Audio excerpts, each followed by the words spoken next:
السلام علیکم ورحمۃ اللہ وبرکاتہ۔ الحمد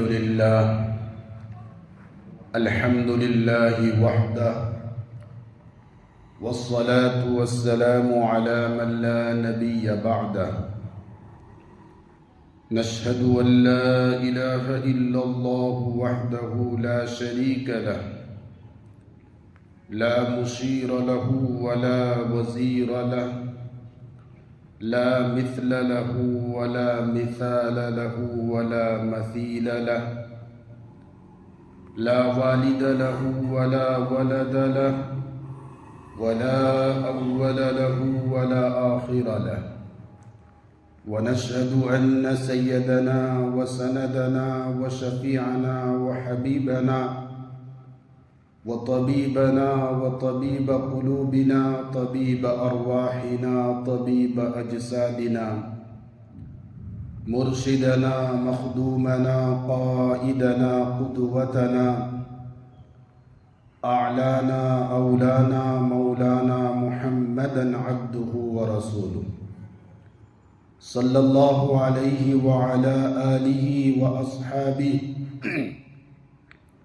وبارك وسلم تسليما كثيرا كثيرا، أما بعد، فقد قال الله تبارك وتعالى في القرآن المجيد والفرقان الحميد: أعوذ بالله من الشيطان الرجيم، بسم الله الرحمن الرحيم، يا أيها الذين آمنوا اتقوا الله وكونوا مع الصادقين، وقال الله تبارك وتعالى: قل بفضل الله وبرحمته فبذلك فليفرحوا، صدق الله العلي العظيم، وقال النبي صلى الله تعالى عليه وسلم: خيركم من تعلم القرآن وعلمه، أو كما قال عليه الصلاة والسلام. اللهم صل على سيدنا محمد وعلى آل سيدنا محمد وبارك وسلم. قابل قدر، انتہائی واجب الاحترام بھائیوں، بزرگوں اور عزیز ساتھیوں، آج جس موضوع پر بات کرنے کی سعادت حاصل ہو رہی ہے وہ ہے قرآن کریم کے ہمارے اوپر حقوق اور ہمارا طرز عمل۔ میرے بھائیوں،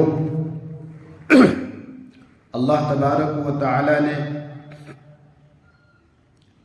جب سے انسانوں کو دنیا میں روانہ فرمایا تو ساتھ ساتھ انسانوں کی ہدایت اور رہنمائی کے لیے دو طرح کی چیزیں بھیجی، ایک نبیوں کی شکل میں اور ایک کتابوں کی شکل میں۔ کسی نبی کو کتاب دی جاتی تھی اور کسی نبی کو پچھلی کتاب کا ہی اور پچھلی شریعت کا ہی مکلف بنا کر بھیجا جاتا تھا۔ آسمانی بہت ساری کتابیں اور صحیفے انبیاء کرام پر نازل ہوئے، لیکن ان تمام کتابوں میں سب سے مشہور و معروف اور مقدس جو کتاب ہے وہ چار ہے۔ ایک کا نام ہے توریت، جو حضرت موسیٰ علیہ السلام پر نازل ہوئی، ایک کا نام ہے انجیل، جو حضرت عیسیٰ علیہ السلام پر نازل کی گئی، اور ایک کتاب کا نام ہے زبور، جو حضرت داؤد علیہ السلام پر نازل ہوئی، اور ایک ہے قرآن مجید، قرآن مقدس، جو ہمارے نبی صلی اللہ علیہ وسلم پر نازل کیا گیا۔ قرآن کریم پچھلی تمام آسمانی کتابوں میں سب سے بے مثال اور سب سے لاجواب ہے۔ قرآن کریم کا ایک ایک حرف سچا ہے، لا ریب ہے، بے عیب ہے۔ اللہ تبارک و تعالیٰ نے قرآن کے حروف کو بھی اور قرآن کے معانی، مفہوم اور مطالب کو بھی محفوظ کرنے کی ذمہ داری خود اپنے آپ پر لی۔ اِنَّا نَحْنُ نَزَّلْنَا الذِّكْرَ وَإِنَّا لَهُ لَحَافِظُونَ کہ ہم نے ہی قرآن کو نازل کیا اور ہم ہی اس کی حفاظت کرنے والے ہیں۔ چنانچہ آپ دیکھیں گے کہ دوسری جو کتابیں ہیں، توریت ہے، انجیل ہے، ان کتابوں میں بہت زیادہ تبدیلی کی گئی۔ عیسائیوں نے اپنی کتاب میں تبدیلی کی، یہودیوں نے اپنی کتاب توریت میں تبدیلی کی۔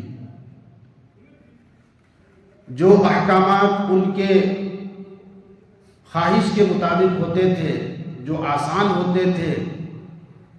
ایسے احکامات سے جڑی ہوئی آیتوں کو وہ باقی رکھے، اور جو احکام ان کے لیے مشکل ہوتے ہیں اور جن احکام کو بجا لانے میں ان کو دقت ہوتی، ان کے من کے مطابق، چاہ کے مطابق، خواہش کے مطابق نہیں ہوتی، ایسی آیتوں کو وہ بدل دیتے، حذف کر دیتے۔ کوئی عیسائی یہ دعویٰ نہیں کر سکتا کہ ہماری جو آسمانی کتاب ہے، جو ہماری مذہبی کتاب ہے، وہ محفوظ ہے، اس میں کچھ تبدیلی نہیں کی گئی۔ کوئی یہودی اپنے توریت کتاب کے بارے میں بھی دعویٰ نہیں کر سکتا ہے۔ لیکن میرے بھائیوں، قرآن کریم ایک ایسی عظیم الشان کتاب ہے کہ جس کتاب کے اندر کوئی حرف تو بہت دور کی بات ہے، کوئی آیت بہت دور کی بات، کوئی حرف بہت دور کی بات، قرآن کریم کے اندر ایک حرکت، زبر، زیر، پیش کی بھی کوئی تبدیلی نہیں کر سکتا ہے۔ اگر کوئی نماز میں سورہ فاتحہ پڑھتا ہے، اگر وہ الحمدللہ کی جگہ الحمد کے دال کے اوپر پیش کے بجائے زبر پڑھ دے گا، زیر پڑھ دے گا، تو مسلمان کا ایک چھوٹا سا بچہ بھی اس کو ٹوک دے گا کہ آپ نے غلط پڑھا ہے، آپ نے زبر کو زیر پڑھ دیا، زیر کو پیش پڑھ دیا ہے۔ یہ قرآن کریم کا ایک معجزہ ہے کہ چھوٹے سے چھوٹے معصوم بچے، 8 سے 10 سال، 10 سے 12 سال کے بچے، جن کو صحیح طریقے سے پاخانہ پیشاب کرنا نہیں آتا ہے، استنجا کرنا نہیں آتا ہے،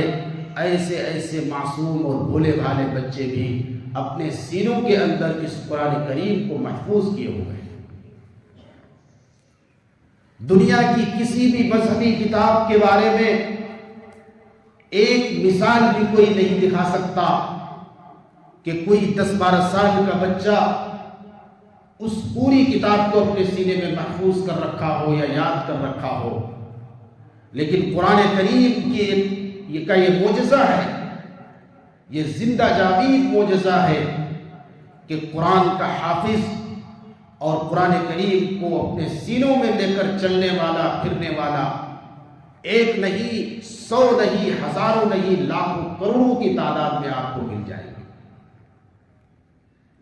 کیونکہ قرآن کریم کی حفاظت کی ذمہ داری خود اللہ تبارک و تعالیٰ نے لیا۔ اِنَّا نَحْنُ نَزَّلْنَا الذِّكْرَ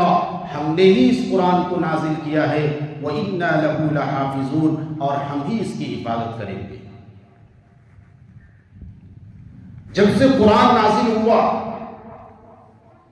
تب سے ہی اس قرآن کریم میں تبدیلی کرنے کی اور اس جیسے دوسرے قرآن لانے کی بہت کوششیں ہوئی ہیں۔ کفار مکہ نے، قریش مکہ نے بڑی بڑی میٹنگیں کی، بڑے بڑے مشورے کیے، اور عرب کے بڑے بڑے فصحائے عرب، بلغائے عرب، جو بڑے بڑے عربی زبان کے ماہر تھے، فصیح اور بلیغ عربی بولتے تھے، برجستہ وہ اشعار بنا دیا کرتے تھے، لیکن ان لوگوں کو عرب کے سرداروں نے، قریش کے سرداروں نے، کفار کے سرداروں نے بلا کر کے ان سے کہا کہ قرآن جیسا ایک اور قرآن بناؤ، قرآن کی کوئی صورت جیسی تم بناؤ۔ میرے بھائیوں، ان لوگوں نے ایک مرتبہ بہت محنت کے بعد سورہ فیل الم تری کیف جیسی ایک صورت بنانے کی کوشش کی۔ ہاتھی کے بارے میں ان لوگوں نے کچھ آیتیں بنائی، الفیل ملفیل وما ادراک ملفیل، اس طرح کی ان لوگوں نے آیتیں بنائی، اور جب وہ لوگ بنا کر کے ذمہ داروں کو پیش کیا، سرداران قریش کے سرداروں کو پیش کیا، تو وہ سن کر کے ان لوگوں نے خود ہی ریجیکٹ کر دیا، رد کر دیا، اور کہا کہ کس طرح تم بنائے ہو، اس کا قرآن سے کیا مقابلہ ہو سکتا ہے، قرآن کی آیتوں سے اس کی کیا برابری ہے۔ تو وہ آگے دوسروں کے سامنے، لوگوں کے سامنے کیا پیش کرتے، خود ان کے ہی سرداروں نے، ذمہ داروں نے ان آیتوں کو ریجیکٹ کر دیا۔ میرے بھائیوں، بزرگوں، دوستو، یہ قرآن کریم کا ایک معجزہ ہے کہ قرآن کریم اتنی بھاری 30 پاروں پر مشتمل اتنی بڑی کتاب ہے، لیکن چھوٹے سے چھوٹے معصوم بچے بھی اس کو اپنے سینوں میں محفوظ کر لیتے ہیں، ورنہ آپ کوئی بھی کتاب زبانی یاد نہیں کر سکتے۔ ایک بچہ جب قرآن کا حافظ بنتا ہے، اور قرآن کے حافظ بننے کے بعد جب پھر وہ 1 سال دور کرتا ہے، تو دور کرنے کے بعد آخری سال میں وہ ایک نشست میں اپنے استاذ کو بیٹھ کر پورا قرآن سنا دیتا ہے، سورہ فاتحہ سے شروع کرتا ہے، اور 8-10 گھنٹے کے اندر وہ سورہ ناس تک جا کر کے پہنچ کر کے پورا قرآن سنا دیتا ہے۔ ورنہ دنیا کی کوئی مذہبی، غیر مذہبی کوئی کتاب اس طریقے سے کوئی یاد نہیں کر سکتا ہے، اور کوئی یاد کر کے کسی کو پیش نہیں کر سکتا ہے۔ یہ چیلنج ہے کہ آج تک کسی نے اپنی مذہبی کتاب کو یاد نہیں کر سکا، سوائے قرآن مجید کے، کہ قرآن مجید کے حافظ اور اس کے یاد کرنے والے، اس کو اپنے سینوں میں محفوظ رکھنے والے ہر وقت لاکھوں کروڑوں کی تعداد میں دنیا میں موجود ہیں۔ دیوبند کے اندر ایک انگریز کا مورخ اور ایک انگریز کا پروفیسر آیا۔ اس وقت انگریزوں کا تسلط تھا، ہندوستان میں غلبہ تھا، حکومت تھی، اور دوسری طرف ہمارے علماء حق، علماء دیوبند انگریزوں کو نکالنے کے لیے اور انگریزوں سے اس ملک کو پاک کرنے کے لیے بڑی بڑی قربانیاں دے رہے تھے، کوششیں کر رہے تھے، جہاد کے فتوے دے کر کے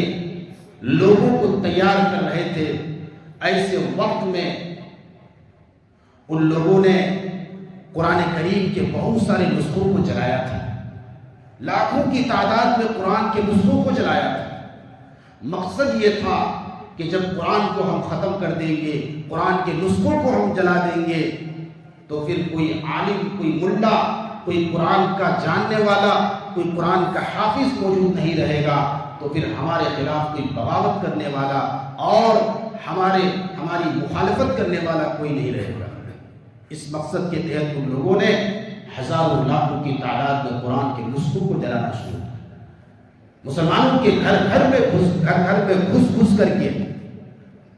مسلم لائبریریوں میں داخل ہو کر کے، اسلامی کتب خانوں میں گھس کر کے ان لوگوں نے قرآن کے نسخوں کو ڈھونڈ کر کے جلانا شروع کیا۔ اسی ریسرچ اور اسی تحقیقات کے تعلق میں ایک انگریز کا پروفیسر دیوبند شہر پہنچتا ہے، اور وہاں جا کر کے شیخ الہند محمود الحسن دیوبندی رحمۃ اللہ علیہ، جو آزادی ہند کا ہیرو تھے، جنہوں نے ہندوستان کی آزادی کی لڑائی میں بہت بڑا رول اور کردار ادا کیا، شیخ الہند رحمۃ اللہ علیہ سے ملاقات ہوتی ہے اور وہ اپنے مشن کے بارے میں بتاتا ہے کہ ہم لوگوں نے قرآن کے نسخے چلانا شروع کر دیا ہے۔ میرے بھائیوں، بزرگوں، دوستو، یہ بات سن کر کے شیخ الہند محمود الحسن دیوبندی رحمۃ اللہ علیہ دیوبند کا ایک 10 سال 12 سال کے بچے کو بلاتا ہے اور اس بچے کو بلا کر کے کہتا ہے، بیٹا تو قرآن پڑھنا شروع کر، قرآن سنانا شروع کر۔ وہ بچہ کھڑے ہو کر کے یا بیٹھ کر کے قرآن پڑھنا شروع کرتا ہے، سورہ فاتحہ سے قرآن شروع کرتا ہے اور سناتے سناتے زبانی بغیر دیکھے، میرے بھائیوں، جب وہ آخری پارے میں 30 پارے میں پہنچتا ہے تو وہ انگریز کہتا ہے کہ حضرت اب بند کروا دیجئے، کہیں ایسا نہ ہو کہ اس قرآن کو سن کر میرا کلیجہ پھٹ جائے۔ اس انگریز پروفیسر کے آنکھوں میں آنسو تھا۔ میرے بھائیوں، بزرگوں، دوستو، شیخ الہند محمود الحسن دیوبندی رحمۃ اللہ علیہ نے اس معصوم سے بچے کو، اس چھوٹے سے بچے سے قرآن سنوا کر، ایک نشست میں پورا قرآن سنوا کر اشارتاً اس انگریز کو بتا دیا کہ تم قرآن کے نسخوں کو جلا سکتے ہو، لیکن ایسے سینوں کو تم کیسے جلا سکتے ہو اور ایسے سینوں سے تم قرآن کو کیسے نکال سکتے ہو؟ ہمارے پاس ایسے ایک نہیں، ہزاروں لاکھوں کروڑ کی تعداد میں حافظ قرآن موجود ہیں جن کے سینوں میں یہ قرآن محفوظ ہے۔ میرے بھائی، بزرگوں، دوستو، یہ وہ عظیم الشان کتاب، آفاقی اور عالمی کتاب، رشد و ہدایت کا مرکز، جو انسان کو صحیح معلوم انسان بناتا ہے، انسان کو صحیح راستے کی رہنمائی کرتا ہے، وہ قرآن کریم اللہ تبارک و تعالیٰ نے ہم سب کو دیا، اس امت کو دیا ہے، اپنے حبیب کے صدقے میں، اپنے محبوب کے صدقے میں یہ لاسانی کتاب ہم کو عطا فرمایا ہے۔ لیکن افسوس کی بات یہ ہے کہ آج قرآن سے ہمارا تعلق کٹ گیا ہے، قرآن سے ہمارا رشتہ کمزور پڑ گیا، جس کی وجہ سے ہم ذلیل ہو رہے ہیں، جس کی وجہ سے ہم رسوا ہو رہے ہیں اور جس کی وجہ سے ہم ذلت و رسوائی کی کھائی میں گرتے جا رہے ہیں۔ وہ معزز تھے زمانے میں مسلمان ہو کر، وہ معزز تھے زمانے میں مسلمان ہو کر، اور تم خوار ہوئے تاریخ قرآن ہو کر۔ جن لوگوں نے قرآن کو اپنے سینے سے لگایا تھا، قرآن کے جو حقوق ہیں ان حقوق کو ادا کیا تھا، قرآن کے حقوق کا خیال رکھا تھا، قرآن کے حروف کو بھی سنبھالا تھا، قرآن کے معانی مفاہیم کو سمجھ کر کے اس پر عمل کیا تھا، قرآن کو اپنے سینے سے، اپنی زندگی سے لگایا تھا، انہوں نے دنیا میں راج کیا، سلطنتیں اور حکومتیں ان کی قدم چومی، دنیا کا کایا پلٹ کر کے ان لوگوں نے رکھ دیا، قیصر و کسریٰ کو ان لوگوں نے دھول چٹا کے رکھ دیا۔ لیکن میرے بھائیوں، بزرگوں، دوستو، کیا بات ہے، کیا وجہ ہے کہ آج ہم چاروں طرف ذلیل ہو رہے ہیں، چاروں طرف ٹوپی والا، داڑھی والا، کرتا پاجامہ والا آج ذلت کی نگاہوں سے دیکھا جا رہا ہے؟ اس کی وجہ کیا ہے؟ جہاں اور وجہ ہوں گی وہاں ایک وجہ یہ ہے کہ ہم نے اللہ کے اس قرآن کو چھوڑ دیا، اللہ کی اس قرآن کو پڑھنا چھوڑ دیا، اللہ کے قرآن کی تلاوت کرنا چھوڑ دیا، اور اللہ تبارک و تعالیٰ نے اس قرآن کریم میں جو تعلیمات اور جو احکامات ہمیں دیے تھے ان احکامات پر عمل کرنا ہم نے چھوڑ دیا ہے۔ وہ سرخ رو تھے، وہ کامیاب تھے، وہ حکمرانی کر رہے تھے، وہ خوشحال تھے، اتنا خوشحال تھے، حضرت عمر بن عبدالعزیز علیہ الرحمہ کے دور خلافت کا واقعہ ہے کہ زکوٰۃ لینے والا کوئی نہیں ملتا تھا، زکوٰۃ کے مستحق نہیں ملتے تھے، ایسی خوشحالی سے اللہ نے نوازا، زکوٰۃ دینے کے لیے ڈھونڈنے کے لیے نکلتے تھے شہر در شہر، گاؤں در گاؤں، لیکن کوئی زکوٰۃ کا مستحق نہیں ملتا تھا۔